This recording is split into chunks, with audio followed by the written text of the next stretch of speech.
Tonight on Ukraine Today, battlefield update. Ukraine's defense forces have retaken Novomikhailivka in the Donetsk region. At the same time, the Russian troops advanced in the Kharkiv region. Ukrainian strikes. Drone hit a gas processing plant in Ust-Luga and the Syzran oil refinery. Long-range weapons for Ukraine. The US is sending ERM cruise missiles. President Zelensky says Ukraine is free to choose enemy targets. Russian propaganda fairy tales. Why do the Kremlin media claim Estonia is about to attack Russia? All this and more right now. Hello everyone, my name is Volodymyr Robchun. Don't forget to subscribe, hit the like button and let's dive into the news. Ukrainian drones have hit a gas processing plant in Ust-Luga, that's Russia's Leningrad region. Austin reports say the strike targeted the main unit of the facility. Through this terminal, Russia sells oil and gas using its shadow fleet, a fully legitimate target. There are also reports about a strike on the Syzran oil refinery. This plant produces gasoline, diesel fuel, jet fuel and other oil products supplied to Russia's occupation forces. Explosions were also reported in Belgorod, Smolensk, Bryansk and Tver regions. By the way, according to Ukraine's president, for such strikes, Ukraine uses its own long-range weapons, so these attacks are not discussed with the United States. We are using our long-range weapons of domestic production. And lately, to be honest, we are not discussing such moments with the United States of America. Once it was the case. You remember, there were different signals about our response strikes after enemy attacks on our energy system. But that was already a very long time ago. Today, we don't even mention it. Meanwhile, US ERM cruise missiles are on their way to Ukraine. Up next, details about these weapons and which Russian targets it can reach soon. An American congratulation for Ukraine's Independence Day. Following Keith Kellogg, American cruise missiles will be sent to Ukraine. It is an honor for me to present you with this award. Thank you. According to the Wall Street Journal, the Donald Trump administration has approved the sale to Ukraine of more than 3,000 extended-range attack munition air-to-surface missiles. It should be noted that neither the Pentagon nor the White House has officially confirmed the information about the sale of air-to-surface missiles to Ukraine, which, according to media reports, are supposed to be delivered to the Ukrainian side within the next 6 weeks.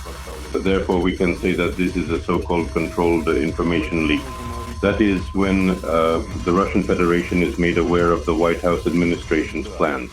A few days earlier, Russian terrorists launched a missile strike on an American company's factory in western Ukraine. Essentially, Putin has rendered Trump's words meaningless about the presence of American business in Ukraine being a guarantee of security in itself. What did you say to Vladimir Putin regarding yesterday's strike on the American factory in Ukraine? I told him that I was not happy about it. I'm not happy about anything that's happening in this war.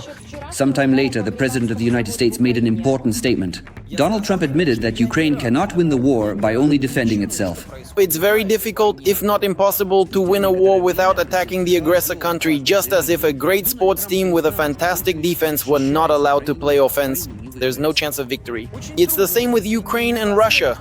The dishonest and terribly incompetent Joe Biden did not allow Ukraine to fight back, only to defend itself. And what came of it? According to experts, the supply of long-range air-launched missiles is Trump's logical response to the demonstrated unwillingness of the Russian dictator to negotiate. This is the so-called ala verde, meaning a counter-strike from the United States. Moreover, I do not rule out that, along with or in parallel to the possible supply of strike weapons, permission will also be granted to carry out a retaliatory strike on the territory of the Russian Federation. The key aspect of the supply of American air-to-surface missiles, which, as reported, are being paid for by Ukraine's European allies, is their large quantity, specifically 3,350 missiles and their range of up to 450 kilometers. 450 kilometers covers virtually the entire rear infrastructure of the Russian occupation army directly on the temporarily occupied territories of Ukraine. Additionally, if permission is granted to use these strike assets on the territory of the Russian Federation, then the entire rear logistics of the Russian army and accordingly legitimate military targets on Russian territory would also be within reach. This significantly, by almost a third, exceeds the technical and tactical specifications of the American attackers. The combination of quantity and range of the Iran missiles suggests that, unlike the scarce Storm Shadow and Atakmas, these missiles can be used much more frequently, including for precision strikes against fighters, bombers and launchers of the occupying army. First and foremost, it appears that air bases will be under increased scrutiny from the Ukrainian Defense Forces. Additionally, launch points, specifically the locations from which UAVs as well as cruise and ballistic missiles are launched on the territory of the Russian Federation, will also be targeted. Ukraine is fighting for freedom. Support independent Ukrainian journalism so we can keep telling the truth about Russia's war. Click the link in the description to become our sponsor. And now is a great moment to hit like and subscribe, and please share this video so more people can see it. Thank you and glory to Ukraine. Ukraine's defense forces have retaken Novomykhailivka in the Donetsk region. According to intercepted communications, the operation came as a surprise to the occupiers. At the same time, Putin's army advanced in Udachne, Donetsk region, and near Sobolivka in the Kharkiv region. What's happening on the front line and around it in our report.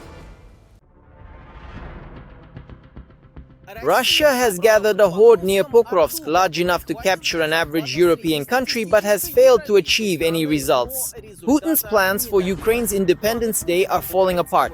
The Ukrainian armed forces launched an attack in the Sumy region, pushing the occupiers out of yet another settlement, and also dealt a massive blow to a Russian column in Donetsk region. We've gathered the most important frontline news from the past 24 hours for you.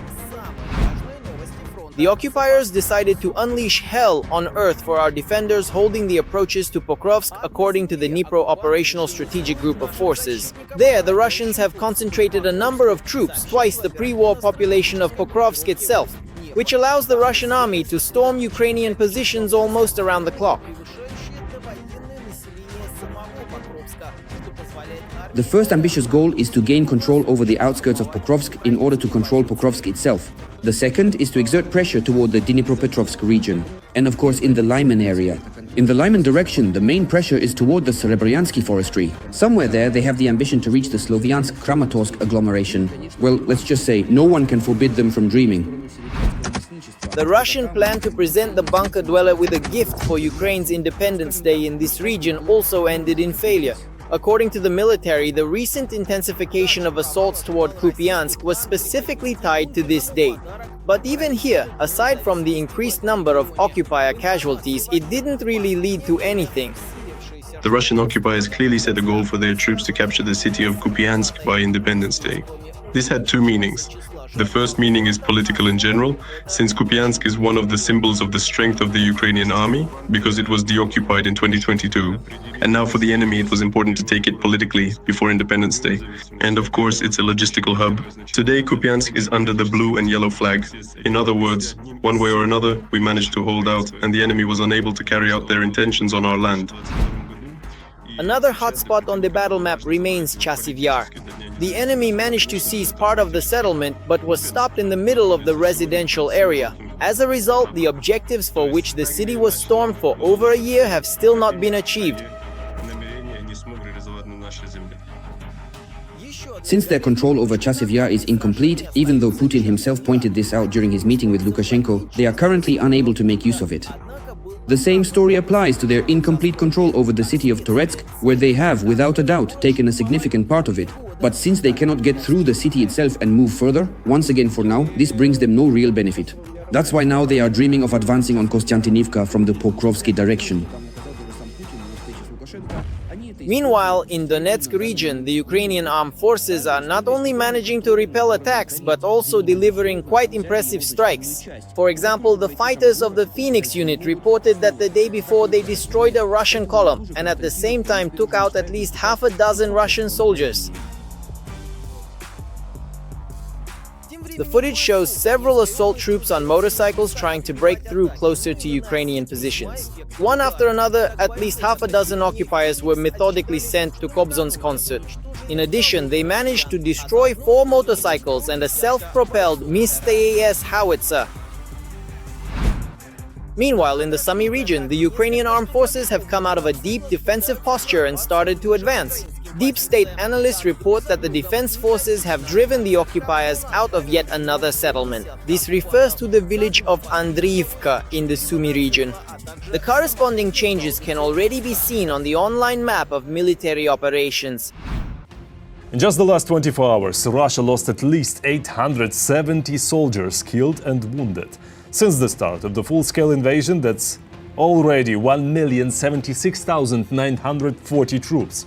In addition, over the past day, Ukraine destroyed 1 Russian tank, 8 armored vehicles, 48 artillery systems and dozens of other pieces of enemy equipment. Every voice matters. Join our community, support independent journalism and help us bring you the truth from Ukraine. Become a member of Ukraine today. Join us now. Air Defense Forces intercepted 76 out of 104 drones Russia launched at Ukraine last night. Still, 28 drones hit 15 locations, and debris was recorded in 4 more. It has been confirmed that in the Donetsk region, while delivering humanitarian aid, BBC producer and documentary filmmaker Annie Louise Murphy was killed. Her car was attacked by a Russian drone. She was last in touch on June 10th and most likely killed the next day. Her family still cannot recover her body because of the fighting. Ukraine and Canada have signed an agreement on joint defense production. The deal will allow technology exchange and provide Ukraine's forces with modern weapons and military equipment. Norway is investing about 7 billion kroner, nearly $700 million to strengthen Ukraine's air defense. Together with German funding, this money will go toward buying Patriot systems with missiles and other modern air defense tools. Norway will also fund new radars. And finally, Estonia is preparing to attack Russia. You may ask, what? And you'll be right. This is the latest nonsense Russian propaganda is spreading. But why Estonia and why now? We'll explain in our report. Kremlin propagandists have received new directives from above, along with fresh guidelines from Putin. It seems the bunker dweller has finally decided who he wants to attack next and has already begun the ideological preparation of the population for another invasion. Now the Kremlin has set its sights on one of the NATO countries, namely Estonia. The Estonian Foreign Ministry has banned its citizens from traveling to Russia. Special attention should be paid to an article in the Polish publication Onet, which states that Estonia is ready to launch a preemptive strike against Russia.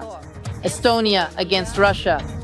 And even though Estonia is 300 times smaller than Russia, and it seems that even the Kremlin propagandists themselves don't take such a scenario seriously on their broadcasts, orders are orders, which means the Russian population must be actively prepared for a new military conflict. Estonia plans to increase its military spending to 5.4% of GDP within 4 years. And right now, Estonia is already strengthening its border with our country. The federal authorities are erecting barriers along more than 300 kilometers. The civilian population is preparing for a hypothetical conflict with Moscow. People in the border regions are building personal underground bunkers in case of nuclear war and joining the so-called Defense League in case a conventional war breaks out. And this is absolutely true. Estonia is preparing not to attack but to defend itself from Putin, especially since the Russian Foreign Ministry officially considers the Baltics a potential zone for another conflict. The Journal of the Russian Ministry of Foreign Affairs, International Affairs, published an article about the Baltic Sea, in which it suggested considering it a potential theater of military operations. This is a specific operation by Russian special services aimed at destabilizing the situation in our country. We are constantly experiencing various provocations directed at us. This is happening constantly, and we are always prepared for more serious provocations and aggression, as they say. In other words, we are ready for this and prepared to defend ourselves. And with each passing day, there are more and more Russian provocations at the border with Estonia. We're talking about cyber attacks and mysterious jamming of satellite signals. the Kremlin doesn't hesitate to use its reconnaissance drones on the territory of a NATO country. Meanwhile, official Tallinn is already actively preparing to repel potential Russian occupiers, increasing defense spending, conducting exercises, and hastily mining its borders with Russia in case of a military invasion. Russia does not choose its means in this brutal war it is waging. It violates all sorts of agreements to which it itself has acceded. First and foremost, we must focus on how to protect our country, NATO, and the EU. Estonia will, without a doubt, approach this with great responsibility. In Estonia, the current prevailing trend is precisely that we profoundly realize, unfortunately, and I must emphasize regrettably, especially after President Donald Trump assumed office in the White House, that we must effectively handle any potential aggression from the Russian Federation entirely on our own. Right now, we are diligently putting a significant amount of effort into being fully prepared to independently defend ourselves with utmost capability. And this goes completely against the Kremlin's plans. As military analysts explain, given the pace at which the defensive line is being built in Estonia and the endless string of failures suffered by the Russian army in the war in Ukraine, Putin simply does not have the resources or means to open a full-fledged second front, which means there is only one scenario left, an information war, primarily targeting the Russian-speaking population of the Baltic countries. So the largest group is those who are ready for all these challenges and support any government initiatives to strengthen our defense capabilities. The second group, which unfortunately is also not small in our country, I don't even know how to describe them, Vatniks, Putinists, Russian speakers, the fifth column. Well, there are many names for them. So, this is a group of people who, while the first group is preparing to fight back in anticipation of aggression, this second group is waiting for Putin to send in troops to finally liberate them and destroy this damned Estonia, because with every fiber of their being they hate Estonia. Estonia as a state, Estonia as a culture, Estonia as a language, and our entire way of life. They simply hate it and can't wait for Putin to give them the order to start wreaking havoc here.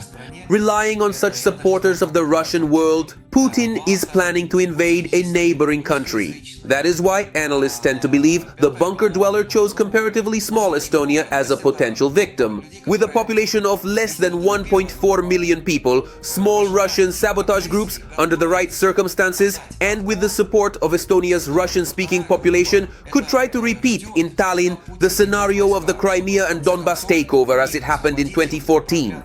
Small groups of unidentified men without insignia, following the classic playbook, seize the post office, telephone exchange, telegraph, ATM, maybe an electronics store, a liquor store, just like we saw in Donetsk, Luhansk, and Crimea. And after that, the creation of some sort of territorial autonomy is proclaimed. The local population cheers and supports it enthusiastically. Tanks are brought in, and that's it. This is now a sovereign republic that asks Putin to annex them. So, once again, in Donetsk, we saw a tiny number of genuinely pro-Russian citizens who, in a situation of government paralysis and indecision, managed to do what they could. They organized barricades, seized district police stations, and gained access to firearms. And it really was an avalanche-like movement that was almost impossible to stop, even with the use of the army. This is exactly the kind of scenario that Russian propagandists actively discuss on their TV programs. According to their scare stories, Estonia wouldn't last even a few days, and the North Atlantic Alliance wouldn't have time to react before Russian tanks were supposedly under the windows of all the major cities in Europe. And then, after that, Paris, Berlin, and on the ruins of Washington, we'll write our modest names. So that's roughly the mood there. But all these wet dreams of Putin and his propagandists are never going to come true. According to analysts, instead of swallowing Estonia, the Kremlin will break its teeth on it. No matter how many supporters of the Russian world live in the Baltic countries, all of them support Putin from the comfort of their own homes, in warm apartments with running water and heating, good pensions, and all the other benefits of life in Europe. And Estonia is no exception here. This country ranks 10th in the world for quality of life, 6th for economic freedom, and 12th in the Corruption Perceptions Index. Russia, by the way, is ranked 141st. Estonia holds first place in Europe for the quality of school education and 4th in the world. This country is constantly at the top of all sorts of other rankings as well. For example, it has the highest number of startups in Europe. And it's unlikely that even the most ardent supporters of the Russian world would want to trade all this for life in Russia, with its corruption, unemployment, and Putin's total rule. That's all for today. Thanks for watching. Thank you for your support. Strength to Ukraine's defenders. Glory to Ukraine. Don't forget to like, subscribe, comment, and share this video. See you next time.